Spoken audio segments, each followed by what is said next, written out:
Hi, everyone. Happy Wednesday. Thanks for joining us today. My name is Greg Anderson. I'm the CEO and creator of DefectDojo.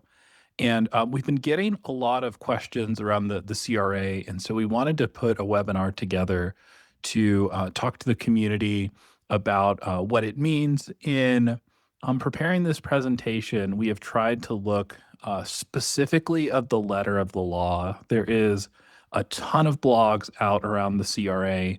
And so we wanted to make sure that everything we were pulling from was directly from the actual regulations and annexes that have been published.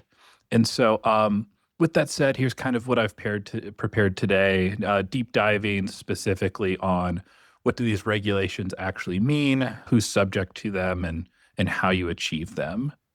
And so starting with first, like, what is the CRA? There's this new Cyber Resiliency Act in Europe, and we've seen a ton of regulations in cybersecurity come and go. There have been, some regulations in the past that people have been concerned about, and then they didn't turn into fruitful things that change our industry.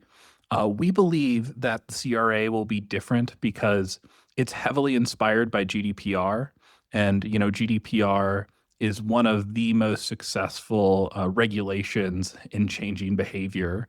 And so when it comes to the CRA, I think we will see the exact same things that happened with GDPR happen with the CRA. So when we talk to customers, the concern today is primarily in Europe. And then what happened with GDPR is once this regulation actually came into enforcement, and there was some notoriety about enforcement actions against Google and Facebook, the world kind of woke up to this regulation. And so really the key takeaway about fines, penalties, and scope is that they are very similar in GDPR. They're meant to be scary, they're meant to be high to actually drive enforcement. And this applies not just to EU companies, but any company that's doing business in Europe. One of the things that I've found really interesting about this regulation that I haven't seen a ton of people talk about is there are classifications that define how you have to do the reporting and to what extent. The thing that we have painstakingly gone over with regard to classification is who gets to decide your classification. And from the regulation, everything says that the company gets to select. And so oftentimes there's a difference between what these things actually say and how it's enforced. And I think this will likely be one of them because there's a section where they try to essentially spell out all the possible categories, but you essentially get to self-identify. And so what I think we'll see tested is who gets to go into the self-assessment category. That's what I expect to see. And so kind of my joke is, well, I think we're just going to be a gaming company that produces vulnerability management software. Can you do that? Can you get away with it? I'm sure the practical answer is no, but we just didn't see it in the regulation today. So don't do this. But I don't know. In terms of just looking for interesting loopholes, this was one of the ones that stuck out to us. But if you're on the consumer side, if you fall into this default category, congratulations, you won't have to do a lot of work. If you unfortunately don't belong in that category, there are some things that need to be done to comply with the regulation. And so when we talk about the key dates, this is something that is already coming. Reporting obligations start this year, and then full compliance where the fines kick in is later. And so, I expect that, we'll continue to see primarily Europeans driving interest around this today. And then I think there will likely be a panic in the rest of the world starting around the actual enforcement date in December. And so outside of the reporting requirements, these are kind of the key things that you need to do. It's hyper-focused on vulnerability management. It gives you things like remediation timelines, which we'll talk about.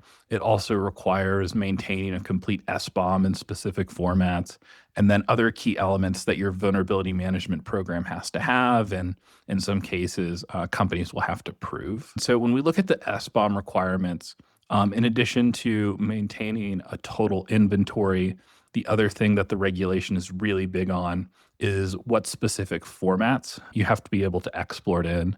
And so those today are a CycloneDX or the Linux Foundation standard. And so with regard to those, like both will be exportable in that format from DefectDojo, and we'll get to that in a little bit. But with regard to reporting obligations, there's basically a three-step process. So the first, you have to notify these regulating authorities 24 hours after initial discovery. And then within 72, you have to make a determination on exploitability, et cetera, and actual impact. And then with regard to the final report, there's also remediation requirements that go along with the 14-day timeline. And then, so this is kind of what the reporting workflow looks at a high level with regard to what you have to do and when, from the initial report to giving a full report to remediation. And then we already talked about it a little bit. The penalties are pretty wild on paper, just as GDPR was. I don't know if these are exactly in line with GDPR, but they're incredibly close. Again, we expect the regulating authorities to take all of these pretty seriously. And then, normally what we saw with GDPR was there was an example made of certain companies in the beginning that drove adoption around the world once those enforcement actions achieved notoriety. And then so finally, like, how do we actually deal with these things? How do we comply with these things in practice? When we look at DefectDojo's capabilities, we're like 90% of the way there. And so we'll talk about the two changes that we're making and how close that they are to be in complete compliance and make people that have to deal with this regulation, make the process as simple and as easy as possible. And so the two enhancements that we need to make is first on SBOM management. Today, when we look at vulnerability data, we are only tracking components that are vulnerable, and there's other things that we're doing to enhance the global view. And so the goal is we have this new framework called the Locations Framework that is eminently slated for release. This is one of the biggest changes to DefectDojo that we've ever done because it changes some of the really core pieces of the platform. If you're already using the platform today, if you're familiar with DefectDojo, you'll probably know that there's a concept of an endpoint. And so what we did is we replaced that model with something called locations.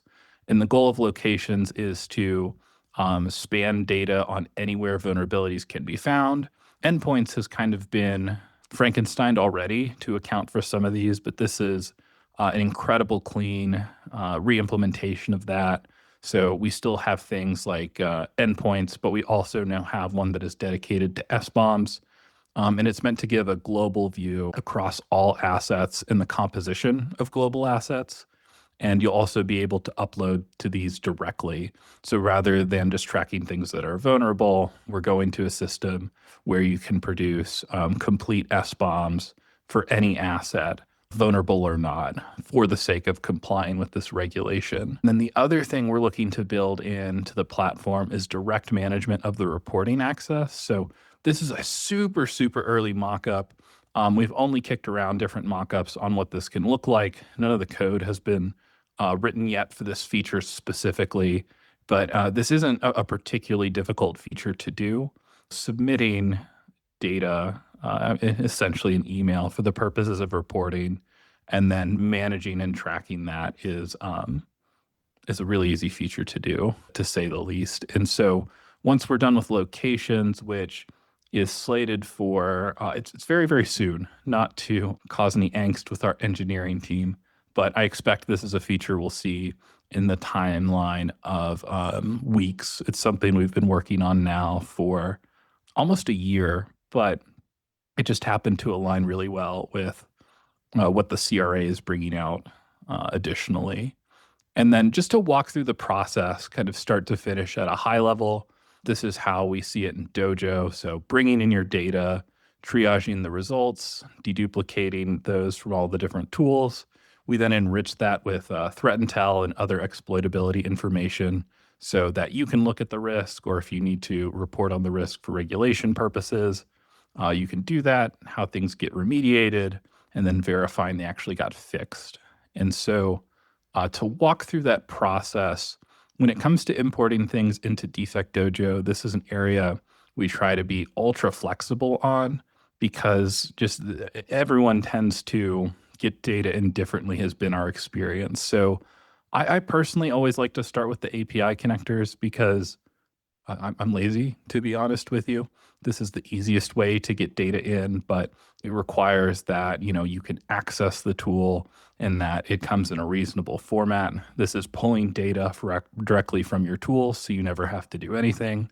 And then we also offer like push options via our CLI. You can even add things directly from the UI if you want to, but we try to make getting data in as quickly and easily as possible so that people can do the work that they need to do quickly. And then with regard to triage, this is something that the platform does automatically as well. Every time you bring a scan in, for those that are new to Dojo, we have this function called re-import. And the goal of re-import is to automatically compare what changed in scans to keep the results clean and accurate with regard to what's open or what hasn't been fixed or has been fixed. And so you can see that in the right with regard to the action history for each scan that came in. And then with regard to dedupe is a secondary mechanism that looks at data after it's in to identify duplicates and mark them as such. And so just to show you what that actually looks like in the platform, again, for anyone that's new to Dojo or doesn't have experience that may be joining us today, when we look at the statuses here on the top, you'll notice that one of these has been marked as inactive and duplicate, and then what that looks like from a metadata perspective. And with regard to the Pro edition of Dojo, like all of these things can be changed in terms of these strategies. So we can customize how deduplication at the same tool level works, but also cross-tool.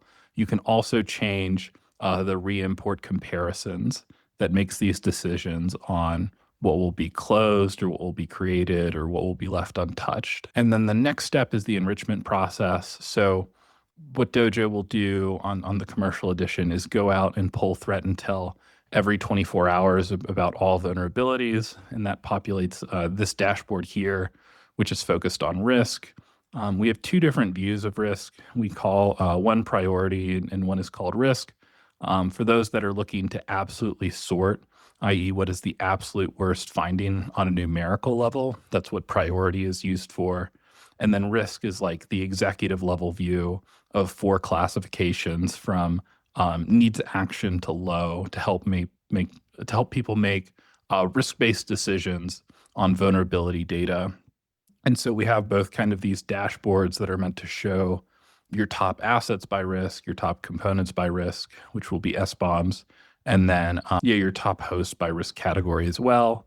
And then just looking at the individual level, you get these little colorful circles here that help define the risk of individual findings. We also let people customize this. That's an area we try to be really unique. My experience is if you ask 10 security leaders what metrics they want or how they want things to work, you'll typically get 12 answers. And so this is kind of a gross oversimplification of how this risk scoring works. Like one of the things I don't think the custom calculator does as well is when you have a finding that is publicly reachable and on 10 endpoints versus 50, how do you make that easy to configure for the user from a calculation perspective? But this does let people create their own risk scoring mechanisms. And then at the top of the prioritization multipliers, that's us essentially giving suggestions on what should maybe be the risk thresholds based on your customizations. But again, you can use our proprietary one. You can create your own, totally your choice. And with regard to remediation, for the CRA specifically, we recommend creating custom SLA levels that align with the regulation and assigning those as appropriate to your assets. And then the other thing on remediation, we do have a ton of AI features that are easy to work with for things like auto remediation. We also have auto remediation partners. We're looking at kind of the best ways to achieve that for customers in a practical sense. We're big fans, I think, of Claude overall. And so we see a lot of people using the MCP to pull data down and then create suggestions for how to fix things or do additional security intel. And then finally, verify, which reimport will handle for you. Reimport will look at your scan data and automatically determine if something has been fixed. Or you can also go and mark it as such manually, but that exists in any version of Dojo that you use, open source pro, etc. And then finally, just kind of to recap, so what do we actually do beyond Dojo to make these programs a reality? I think the first step is inventorying your products to understand how these things apply to the CRA, and then establish how you are going to get these SBOMs into your vulnerability management program and platform for tracking. And then the next things are, if you're familiar with Dojo, doing all the standard Dojo things of bringing your vulnerability data in. The suggestion we have specifically around SLAs and workflows is defining certain SLAs that align exactly with the CRA requirements. I imagine we'll probably create a fixture for Dojo to auto-populate that for people that want it. And then finally, just monitor and reporting and making sure that you stay in compliance and look at the dashboards, et cetera, to make sure that's the case and take appropriate action. The other thing we've suggested is just like, okay, from a high level, yes, this is something I have to deal with. What should I do today versus tomorrow, et cetera? And so, in an ideal world, it would be nice to have all these things today, but as people who started on the other side of the security equation before becoming a vendor, we understand that everyone is resource constrained, especially in today's times.